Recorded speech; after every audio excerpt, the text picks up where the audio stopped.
Hello and welcome to an exciting episode of the Sovereign Society podcast. I'm so excited because I met this beautiful soul at Burning Man 2016 in my camp, and we instantly hit it off. She actually was the one that anointed me with my burner name, Cowgirl Slay, and I just found her in the kitchen. And I was like, oh, this is my people. Like this, I understand. My generation, I come from two generations of chefs on both sides of my family. And the whole restaurant family immersive experience is the ethos of my existence. And so I really wanted to bring Gladys on because what she's doing is revolutionizing the world.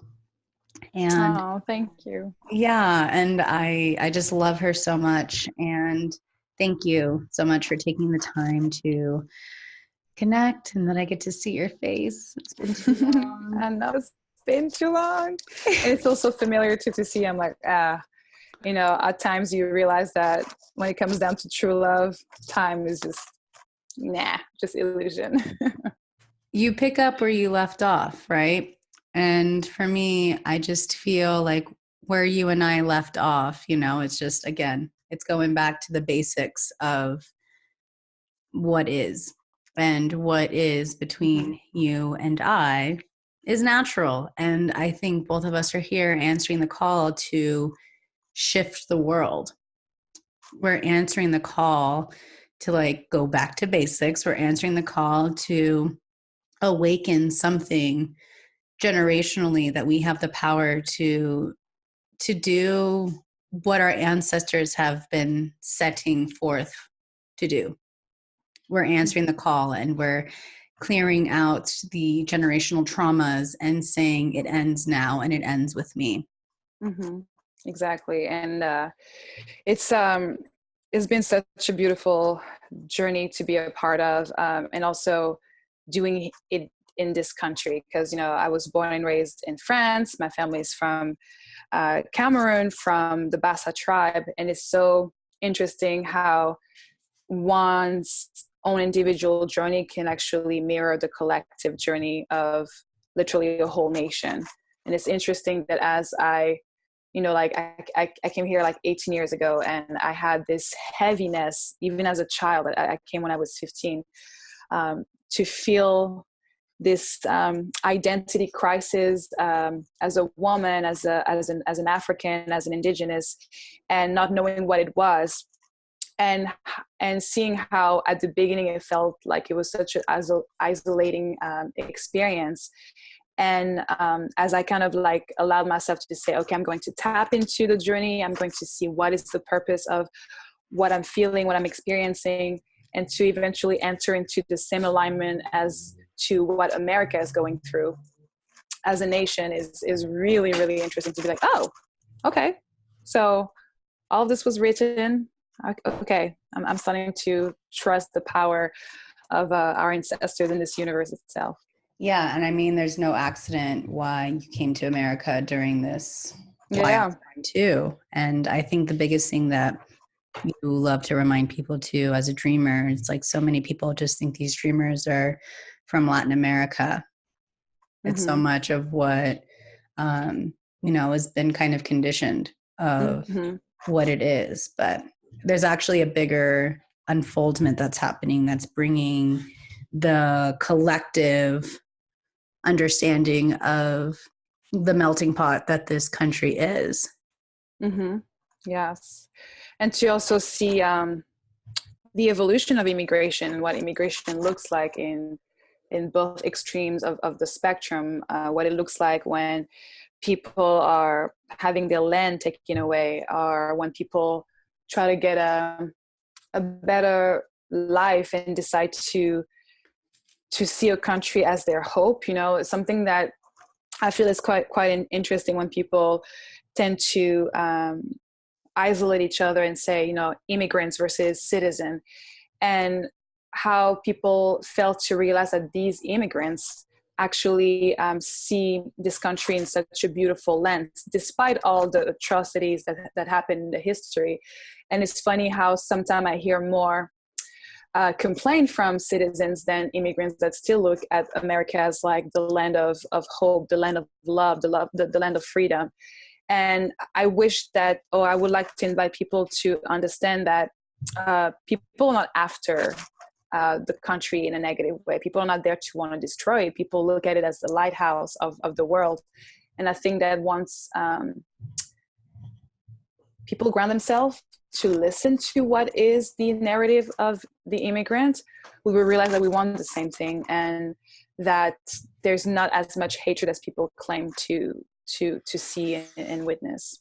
Yeah, it's definitely a storyline for the media, which then brainwashes the people who don't know how to think for themselves or do their own research or to really open up their hearts and to understand. And I was raised by immigrants. My mom's first generation American.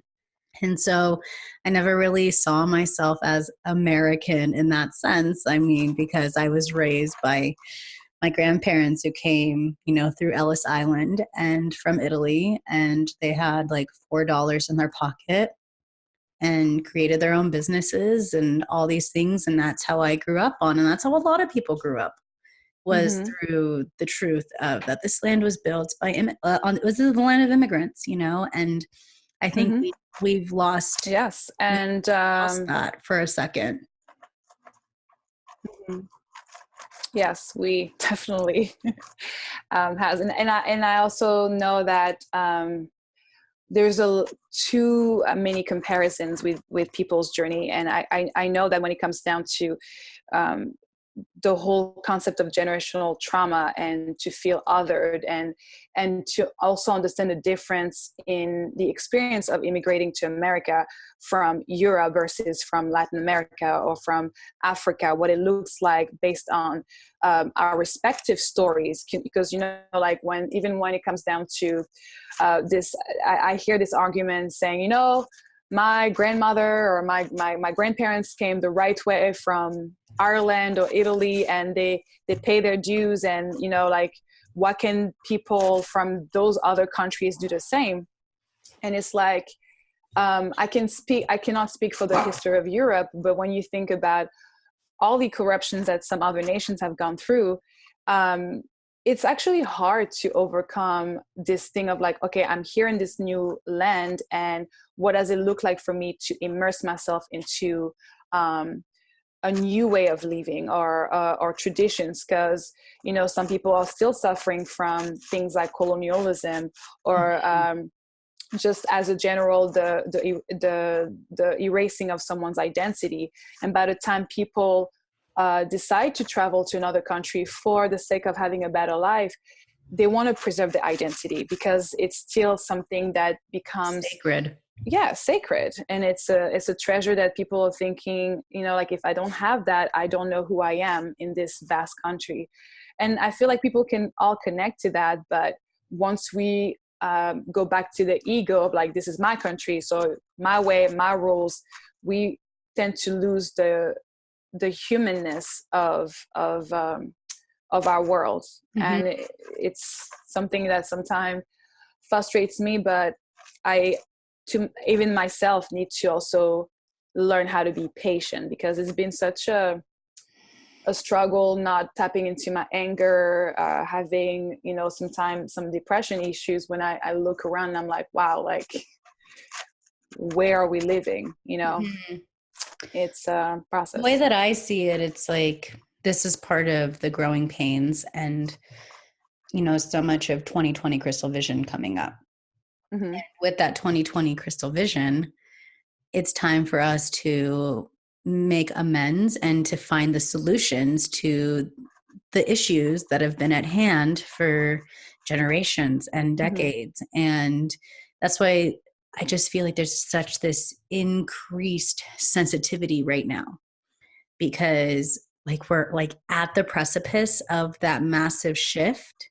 And it's whether or not each of us on an individual level and on a collective level have the diligence to persevere and to understand that it's all coming up to the surface right now to be healed and transmuted. And again, to find the solutions, to go back to understanding that these times, this Aquarian age that has shifted come 2012 is about collaboration and connection, but we're still in the infantry phases of that. Mm-hmm. Mm-hmm. So there's still pieces and fragments of the old paradigm that are doing its best to come into the new ways of being that are being implemented, but love will always win.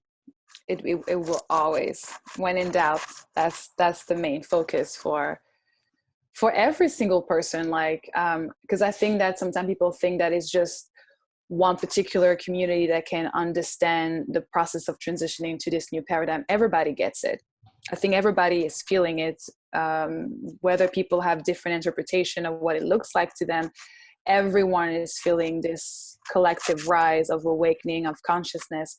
I think that part of it is to also let go of the old patterns from the old paradigm. Like, one of the biggest thing is to have a process of denying what is. I think that especially in a country like America has beautiful values and noble, morals, and yet when we see and look at how it serves its people, sometimes it doesn't really reflect what those values and beliefs are. And I think that it's really time for us to say, okay, we want a destination, we want a result, but we have to also step into the journey with full authenticity. Mm-hmm. And oftentimes what I tend to witness is this urge to be united, an urge to be one tribe, and yet we fail to see the process into which we have to abide by, or not abide by, but we have to surrender to. One of the biggest thing that sometimes we fail to do is listening to each other. I'm myself literally going through the process as, I'm working around this Indigenous incubator. I even see the separation within that Indigenous world where I thought, with my love and passion for the Indigenous communities, that it will be easy for me to, collect, all the tribes together. And because there's so much pain and so much traumas, everybody's skeptical about each other. Yes. For me, it's like when I enter into, how can you trust other people in other tribes if we can't even trust the people in our own tribe? Exactly. So it's a process where I'm like, wow, there's a lot of ones. And it's also, important to constantly reassess our mission and our whys, because I think that sometimes when we go through the struggle of wanting to listen and then we feel judged or we feel attacked, the ego comes in, and all of a sudden it's easy for us to start giving up, because we don't want to be seen as the bad guy or the oppressor or the person who doesn't listen. And even that, to be able to say, I am so committed to this mission of bringing this world to this oneness, that I'm going to go through these phases where I may sound ugly or I may sound not so divine. I think that sometimes in the world of consciousness, we want the enlightenment so bad that we are sometimes running away from the mess and the chaos and the I messed up. And if we can actually allow ourselves to truly be human with all of the gooiness and the beauty and the not so beautiful thing, that's how we're going to expedite the process. But if we say, no, you know what, that's not me, that's not my fault, that's not my story, it just kind of slow down the process. Mm-hmm. And it's not easy, but as I say, one of the biggest example was me trying to connect to Indigenous communities. And when I introduced myself as an Indigenous person, they were like, I'm sorry, where? How are you Indigenous? Now, whenever I would mention that I'm Indigenous within my African ties, they understand the whole concept of what the motherland means to the world, but it's still a process to be like, I didn't even think about you as someone that could also be connected to my story. And it becomes a problem when people start comparing each other's pain and say, mine is better than yours, or you don't understand where I'm coming from. It's like a hierarchy of pain. Like mine's more painful than yours. Pain is pain. Pain is pain, and it's all relative. And yes, it's funny because as I'm talking to you and even seeing you, I realize how much we're connected, and sometimes how much I go through those isolating season of like, you don't understand because you've never gone through this trauma, like, and it doesn't create anything but more pain and suffering. So that's such a humbling process to go through that. Like, I care so much about it that I'm literally every day looking at my own self in the mirror and say, dang, I'm literally the representation of what I'm aiming to create. Mm-hmm. Yeah. The inner is creating the outer. Yeah. And so as we continue to do our own process, and a lot of us have been feeling like, oh my God, I've been on this healing journey for so long and I'm ready for a fucking break, right? That's what a lot of people are saying. But then there's also the people that have been spiritually bypassing, that distract themselves from what's coming up to the surface. Or again, like you said, that, like we said, the hierarchy of, well, my pain's more painful than yours. It all affects us in a certain way. And until we allow ourselves to have containers where we can share each other's stories, where we can listen to one another, where we can go back to the humanness of embracing all facets of what make us human, embracing the emotions, embracing the connection, we're just going to continue to be spiralizing in that loop until we really gather together and see the golden thread between all of it. Yeah. Yeah, I completely agree. And I feel like it's also because some, the people that feel fortunate to tap into a world where a lot of people are inclined to their spiritual identity and their consciousness, for these people it's easy. But what happens when you go to society and you deal with everyday people? And it's funny because it almost feels like sometimes, yeah, we live in our conscious bubble. Everybody gets each other. We know what clearing means or being held accountable is. And then you go back and you talk to your mom on a regular basis and you're like, that's not how the rest of my family function or how society operates. And it's tough because you start also realizing that some people simply don't know how to do that. And that's, I think, for me, how I started to realize that if we were to allow people to tap into that kind of like groundedness and wholesomeness into activities that doesn't scream, life coaching and extreme healing, slowly but surely they will start gaining the trust into opening themselves to being vulnerable. And I think that that's how I realized that breaking bread and gatherings is such an easy way to bring humanity together, because everybody gets hungry. Everybody is craving for humanity. So when you start looking at the simple formulas of this humanity, like everybody wants love, everybody wants to be fed, everybody wants to go to an outing, I realized that there was something within my world that I could build into a incubator, bringing humanity together. And I think that's how slowly but surely the vision that I had as a kid became strongly connected to food and gatherings and my African culture that's all about hospitality and being in service for others. Yes, I definitely see that with my culture too. Yes. Italian. Oh my God. Like yes. Like I said, I grew up with restaurants my whole life. My dad and my mom have just celebrated 24 years of their restaurant, which they started when they were 32. My dad's uncle started a fine dining restaurant in Palm Springs in the 70s because he was Frank Sinatra's best friend and Frank wanted a place to hang out. So that was Riccio's, and that was a fine dining restaurant. And then my mom's side, my grandfather immigrated here from Italy. He was a butcher.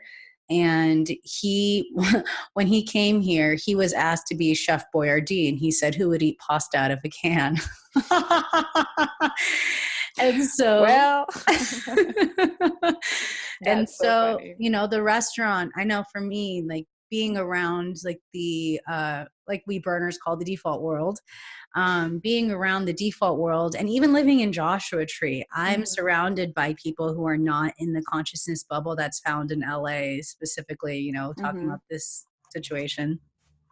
And I'm having to really be tested. And I know that's been a huge part of my healing journey and my evolution is like, okay, if you're on this consciousness path, how can you choose to still listen to your brothers and sisters who are not on the consciousness path like you? Yeah. It's, that's honestly some of the aspect of our conscious communities that sometimes I have so many struggles, because I feel like we keep on feeding all this beautiful wisdom and knowledge to the people that have the biggest amount of leverage, instead of the people that are, you know, buried into this illusion that they are less than, or that they are oppressed, or that they're going through discrimination, because, you know, oftentimes they witness an institution that has taught the world that they are less. And what does it look like to step or to go above these false realities? And for some people it's harder than others. You know, when somebody says, you know, all events are neutral, and you look at what's going on in the news as far as, you know, the oppression based on race or gender or culture, you're like, I understand, but I'm also living in a world where the angle that has been chosen is against me. And they're like, yeah, but that's just an angle. It's like, yeah, but you're not suffering from that. And so I've pushed many times this initiative of having more inclusion with diversity, where people can feel like, when it comes down to healing, when it comes down to spiritual empowerment, there are stories that the default world can connect to, you know. And it's happening, because now, you know, you have a lot of people that are realizing that we are not representing the world as it is within the conscious community. And some people are like, this is not right. I can't just live my life and have it make us like 6 figures and create workshop in Tulum, when the mass What's going is on not in your neighborhood, like more exactly. beyond just the conscious community you've created through Instagram. What's Yeah, it's going like, on with the people around you? How can you and answer their, like, help find solutions for their issues? And and sometimes it's again, defeating. what you said with the authenticity, you know, you Yeah. have to show up as you. And when we're authentic, there's nothing outside of us that can steer us, because we are so confident in who we are. We're so empowered in who we are, that Yes. we know that whatever situation we're coming into, it's happening for us and not to us. And this is part of the solution as to how we can start to help the overall collective consciousness evolve. Yes. And that's when it goes back to understanding, I mean, reading your audience, you know, like, you know, I always say, if you're going to call yourself a healer or a life coach or a business coach, like, understand that it is also important to get out of your comfort zone and tap into environment that sometimes don't have the quote unquote luxury to even understand what it is to have a healer. Like, when we think about healer, like, a lot of people still think hospital. They have no idea that there's literally like all kinds of forms and individuals that create different ways of being healed. And it's just sad that, you know, when it comes down to certain people and their notion of what healing is and therapy, they just think that there is maybe like a handful of options when there's an infinite numbers of possibilities, because everybody's different. You know, for some people Western medicine is perfect, some people is holistic, some people, and sometimes the different aspect of our life actually makes us realize that it's not always linear, where it's like, oh, you were exhausted, therefore you fall into sickness. Sometimes it's like, what happens when traumas have not been explored, and how it translates to depression or cancer, and you think like, oh, it's just a labeled thing called mental illness, or tissue growth. And it's like, it's actually deeper than that. Mm-hmm. And it's so funny that the people that suffered the most once upon a time understood that fully, but because they went back to surviving and having to prove themselves instead of attracting themselves, they completely lose the power within.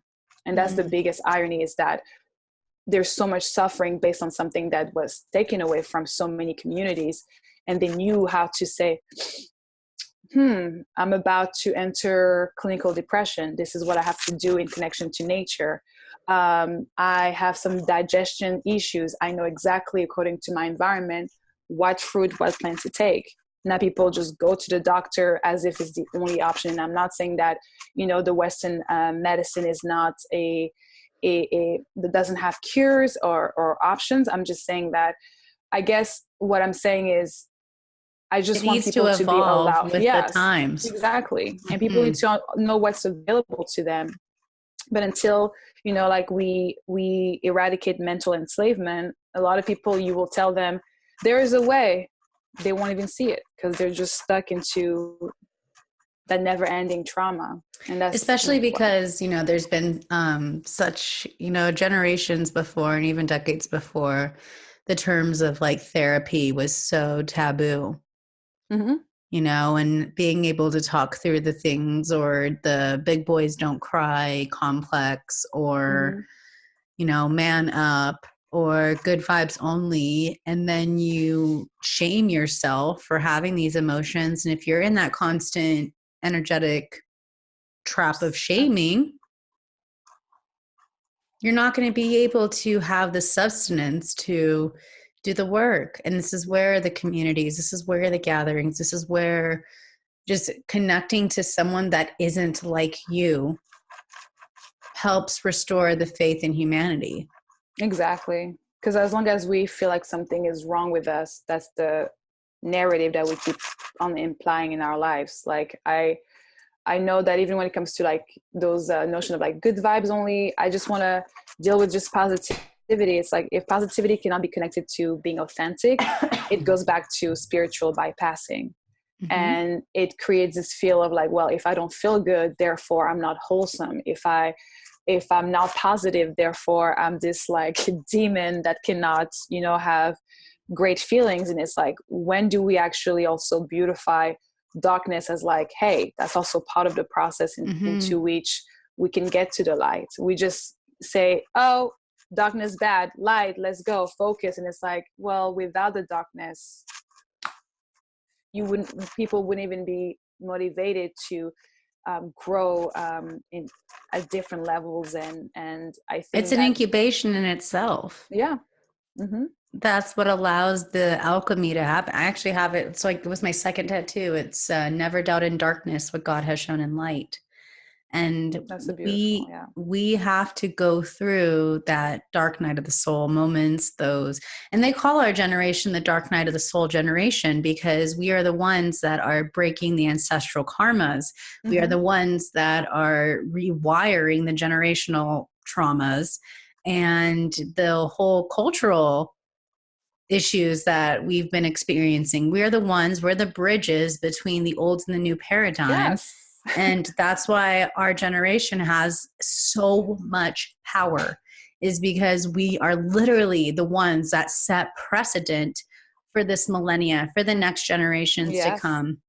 Yes. And that's what we need to be excited about. And that's also the reason why we need to also be nurturing to each other and to ourselves. Like sometimes I feel all this heaviness and I'm like, wait. Like, instead of just wondering why, it's like, look what we are doing. Mm-hmm. And we actually modern day superheroes. And it's so important to reassess that. It's so important to realize what we are creating. Like, this is the beginning of the end of something that needs to be dismantled. And that's so exciting. Like, when I don't go into the dark and feel like the world is unfair, I'm not worthy, I'm like, wow, what an era to be alive. Mm-hmm. What a time, whether it's the narrative of women, like, to be a woman right now, oh my God, someone told me something that was really powerful about like what's so special about this era for women is that for the first time, we're not just associated by a title where we like the daughter of, or the mother of, or the wife of, you know. There's like now for the first time, women are allowing themselves to have a chapter that's independent from any tie with somebody else, and still create those ties, like being a mother, but it's like, what does it look like to be a mother and still be my own person? And that's so beautiful to find out. Or when it comes up to the Black community, to be like, who are you within your Black identity, but above that, you know, who are you in as an Indigenous person that's living in a Western society? Because we can, I think that to try to pressure an agenda over the other is not the key either. Is to say, okay, this is our world. We are mixed, we are blended, we have that harmony in opposites. How does it look like to live together? And it's funny because when you start talking to Indigenous elders, they're like, all we need you to remember as we are partying and transitioning to a new world is to focus on love. I remember when I was doing some Navajo fry bread with a bunch of elders around the time when there was this atrocities around the Dakota pipeline, and there was all these like younger, you know, activists around the elders, and they're like, what should we do, elders? Like, tell us and we'll just go. And they just looked at us with so much peace and grace, and they just told us, just focus on love. At the end, all of that doesn't matter because it's the unfolding of our journey. And when you start realizing that, you start having more and more peace, saying, I will answer my purpose and my mission, but I don't have to save the world because the world is going where it's supposed to go. And I think that once we stop thinking that we have to save one community over the others, like that whole savior complex, we will realize that by surrendering to the flow of the universe, we can actually find more solution versus saying there's something wrong with this world.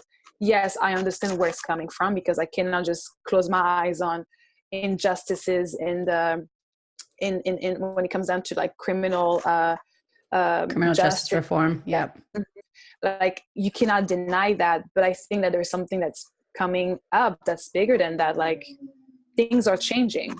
Yeah, you know, like watching the whole Rodney Reed, where like Sean King having over 3 million petitioners signed. Exactly. And the fact that this case was in the late 90s and it was an all-white jury in Texas. And to show that the evidence was apparent that this man is innocent, but because of that time, there was still this prejudice and racism, which is still apparent in places, but there's healing happening and we have to honor that as well. Because in the 90s, I doubt there would have been 3 million people that would have signed a petition to let that man go.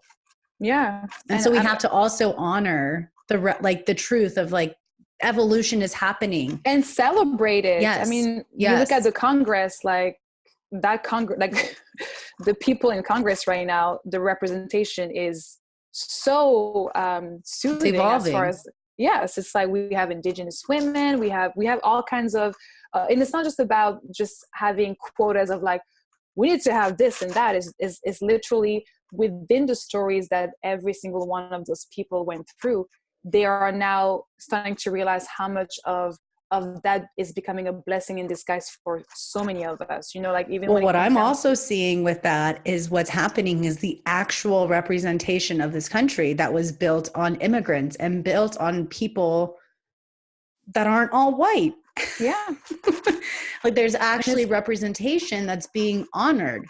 And again, this is all a growing process. So we have to just continue to infuse love. And like you said, celebrate what's happening, celebrate the evolution, bring our energy more towards this celebratory, honoring that there are still pieces and fragments that need healing, but we have to also bring our energy that the solution is here. The solution is unfolding. And we have to just keep that momentum going by continuing to educate, by continuing to connect, and having these pieces be part of our story as our generation. Exactly.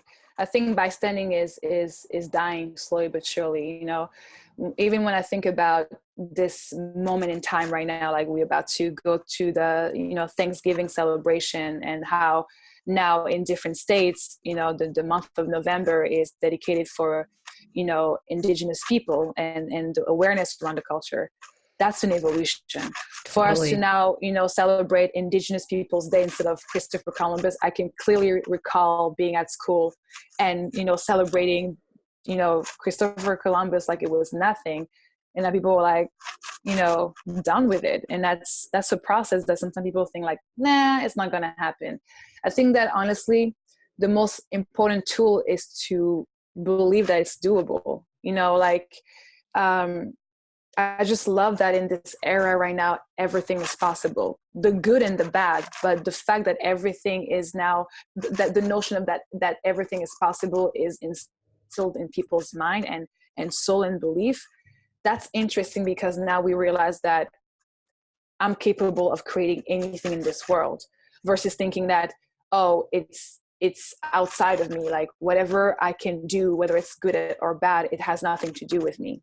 To regain the authorship of our lives is something that I'm living for. And that's the reason why I'm committed to serve humanity, to remind them that this is what we can do. We can This literally is the path of sovereignty.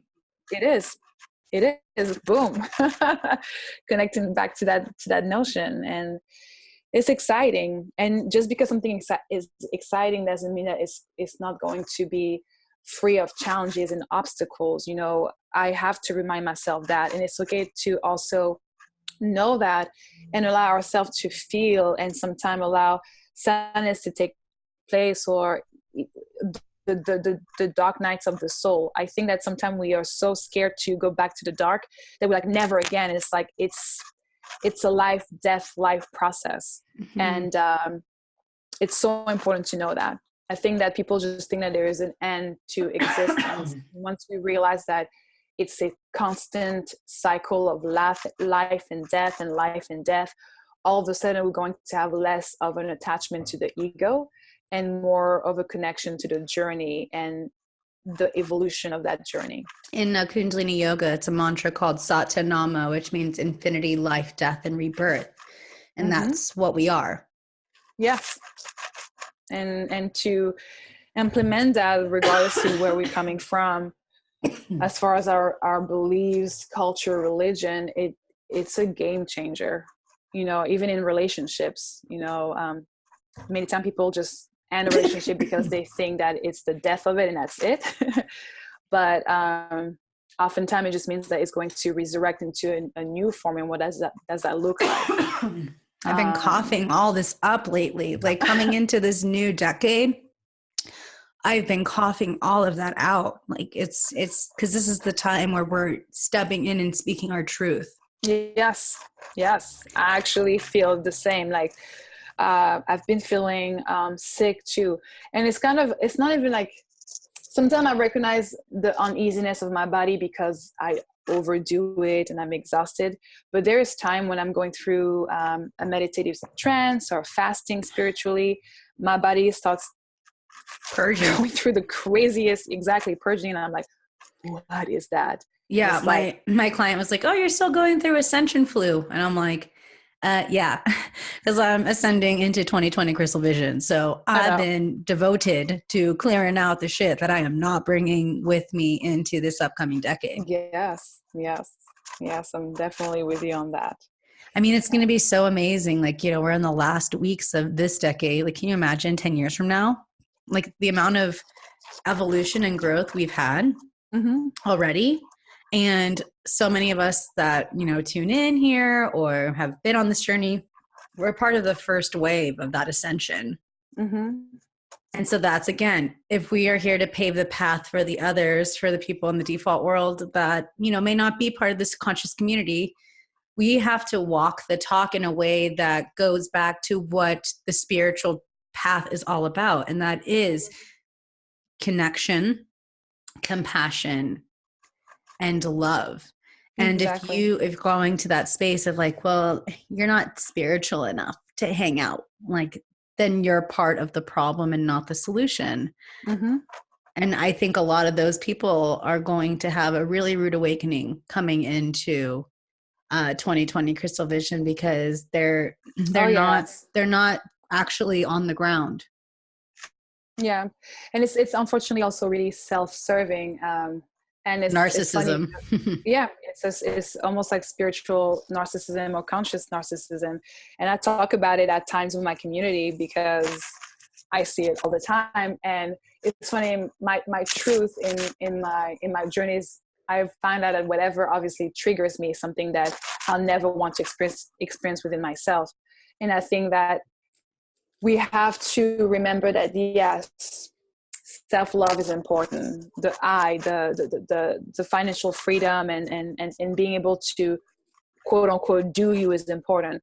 But if at the end it's not serving the freedom of the whole collective, we're missing the memo. Like the equation is not complete.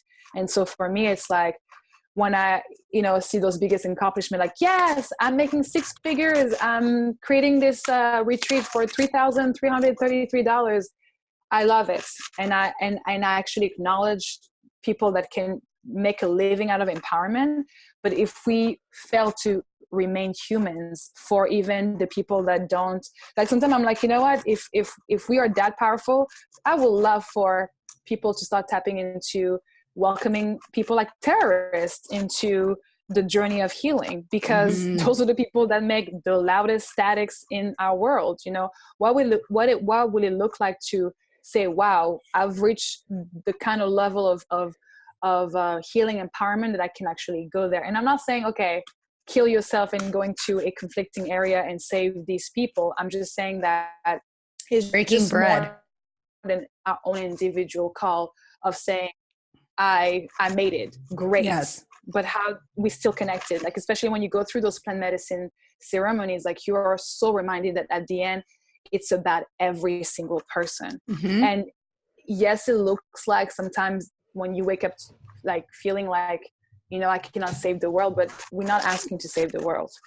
We're just saying, like, let's keep on sharing our story so we can create more and more mirrors where people can feel like, I'm connected, even if I'm not you. We are one, even if we're not the same. Like, we're still one. To be able to celebrate the differences and honoring the common ground is so important. I think there was this show on Viceland years ago that was like, it was called Breaking Bread. And they would have like a dinner party essentially with 2 people from conflicting countries sitting at the table together, eating over food. And I know that's a huge part of your passion. And they would be able to talk to each other about the issues that they're going. Food is such a medicine. It is. It's the ultimate medicine. Like we all have that basic need of eating if we want to survive. And so I want you to talk about your vision on how you see food helping revolutionize communities and culture and the overall ethos that is the collective.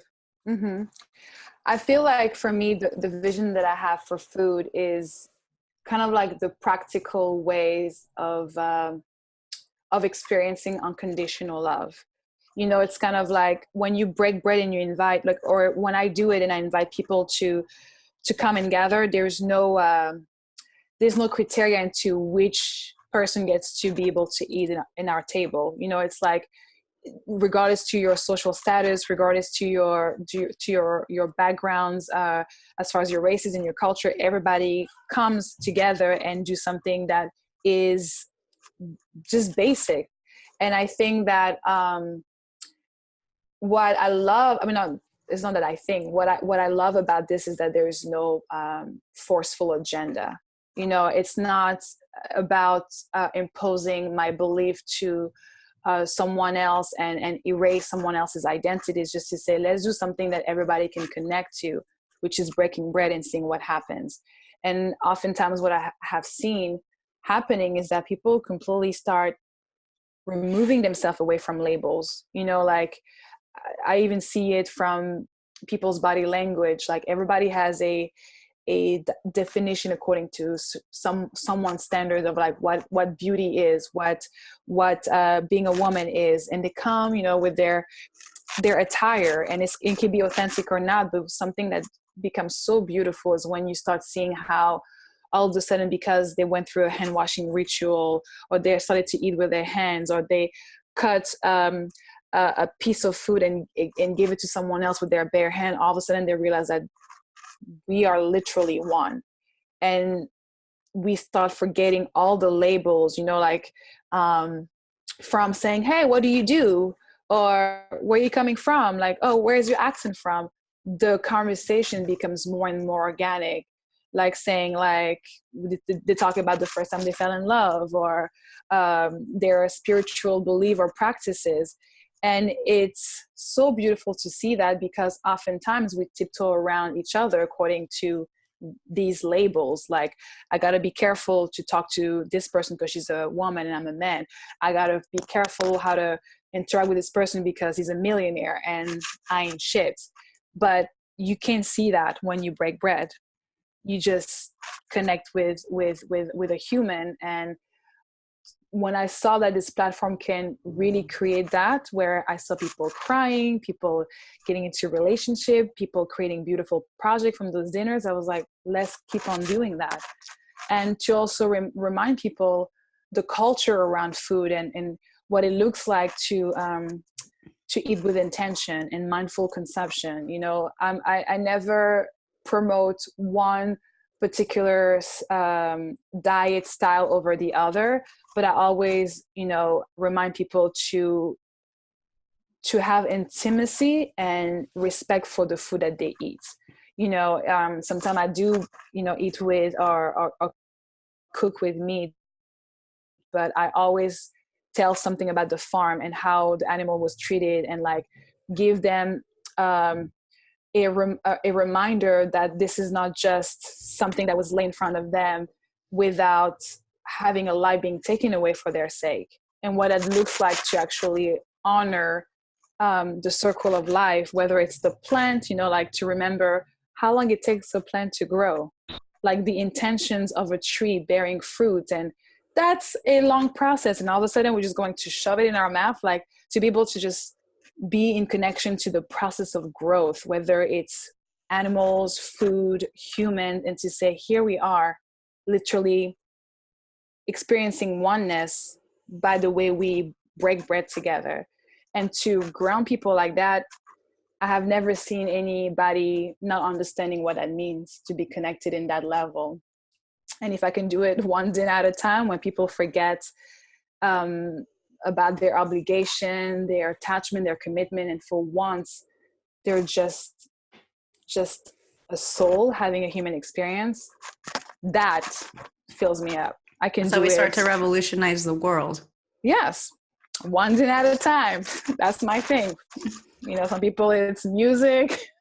Me, it's like, listen, we're gonna get that little fufu and that little okra stew and go back with our ancestors. And sometimes we have altars where before we eat, we take a piece of the meal and give it to our ancestor to thank them, and the energy changes. And it's so funny because some people don't believe in that, but they're so curious, and they feel this like, I don't know what it is, but I'll be damned to miss out. And by the time they're done, they're like, that was cool. And they might not bring it with them, but they're like, that was cool. Thank you. Definitely see that as definitely the evolution of the restaurant dining experience.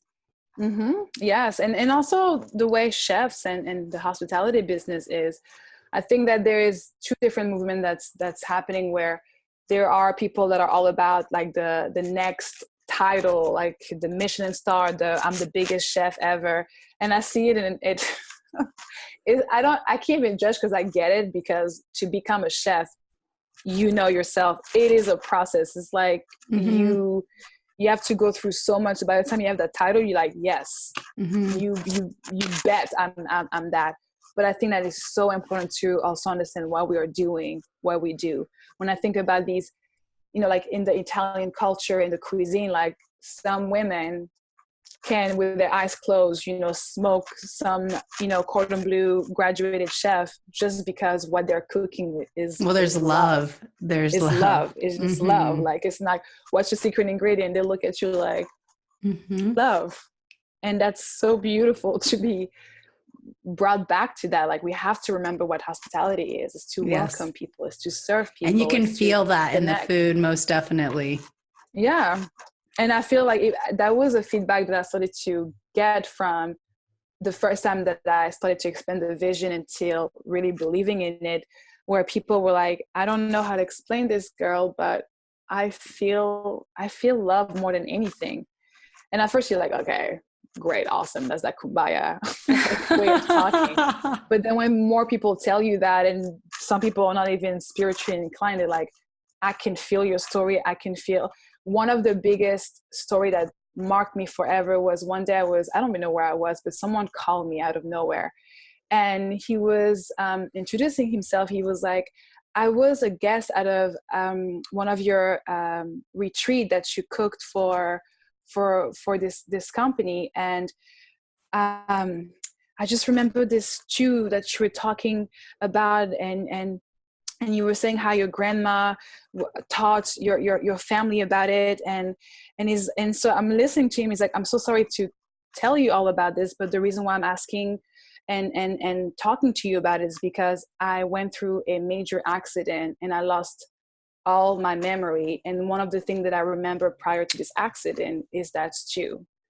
And I was just like, and he's like, I just want to remember my past, and I would love for you to cook it whenever it's possible. But I just remember that. And I remember the hands and and I was just like, okay, we have something precious. Like, for someone to even go out of his way to come to me and say that after going through such a traumatic event, I was like, I have to keep on.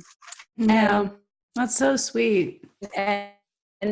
And I had to say it in such a way where I had to also, it was so sweet. And I have to commit myself to remember that it's not, sometimes I feel like my ego, and when I say my ego, it's not necessarily being selfish, but trauma messes with your ego at times. And I have to remember that my purpose, it goes beyond the generational traumas that validates why I see the world that I see, but what happens when I go beyond that.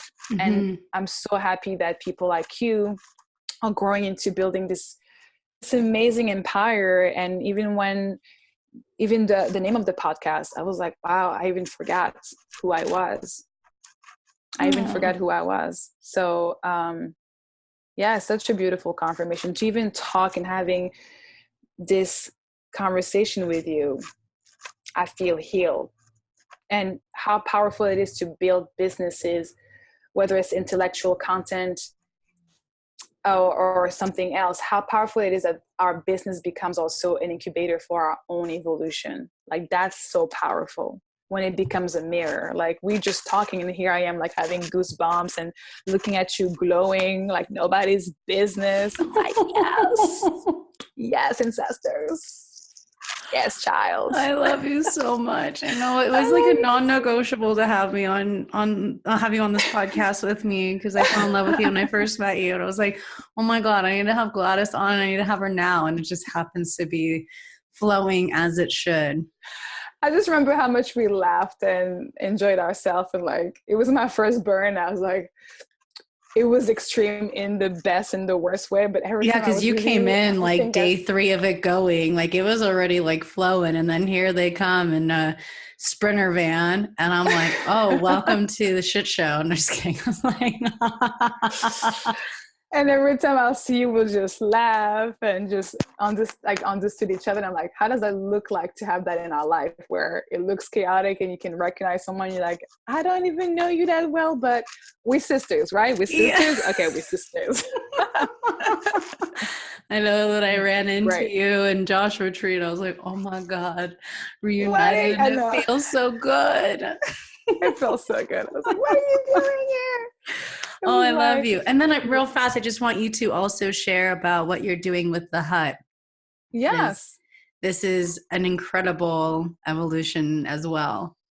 So the hut is literally an an incubator for humanity. And so the way we want to harmonize all of our cultures is to have a platform where art, research, and community can harmonize ancient and modern cultures. So the way it will look like under this incubator is that we will have a beautiful space that almost kind of looks like a retreat getaway, but there we will host, monthly immersive dinners. We will also have a TED Talk-like platform where we will have experts in the field of medicine, tech, science in general, tapping into what it looks like to bring ancient cultures and modern cultures together to expand our horizon in understanding who we are and where we want to go. And then we'll also have a social club. We will also invite all the affluent people in the world to come into this space, kind of like a Soho House, but like if Soho House could, select people according to their willingness to bring some game-changing elements in the world, this is how it will look like. So it's kind of like a restaurant meet a TED Talk meets a Soho House in one space for the sake of harmonizing ancient and modern culture.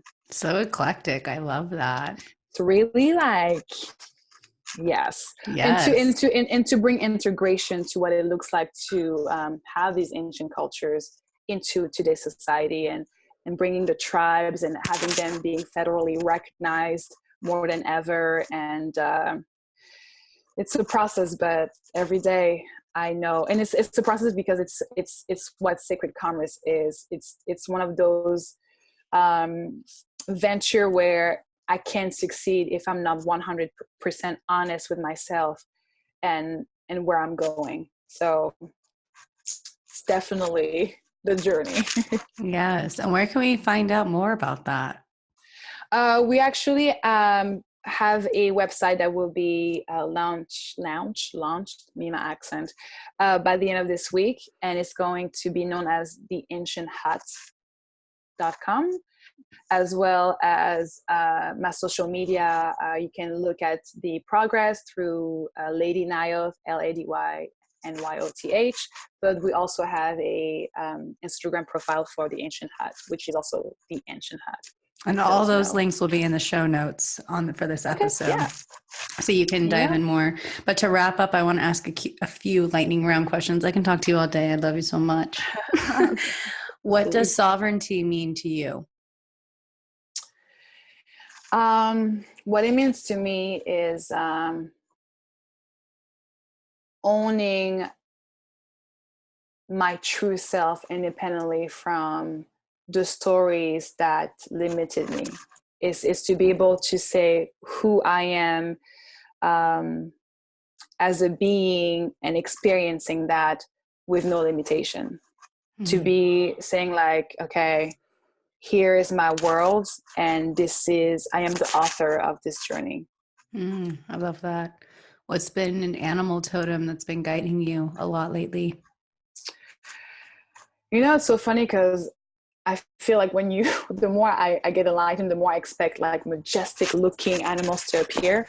And it's always the opposite. And I love it. Like turtles have always followed me.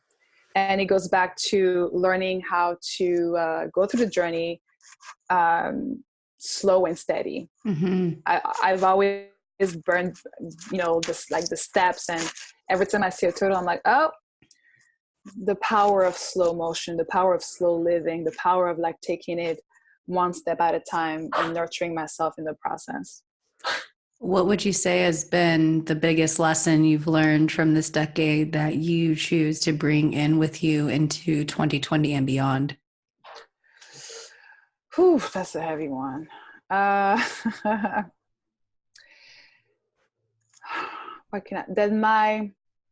think one of the biggest one is my emotions are not my reality. Sometimes, especially when I tap into my traumas, I swear by everything that there won't be any tomorrow. And I have to remember that I am more than my emotions. Mm-hmm. I love that. Mm-hmm. What would you say to younger Gladys? To not be afraid of the darkness, and to not be afraid of, to be proud of my story. I love that. Yeah. So we heard all of where we can find you earlier, we shared.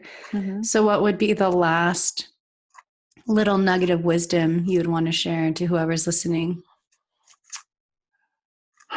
I would like to tell whoever is listening that we are getting into such a beautiful place in our existence to not give up, to be able to see the progress that we have gone through as one world, and to also not underestimate how much of an impact we can all play into that journey together.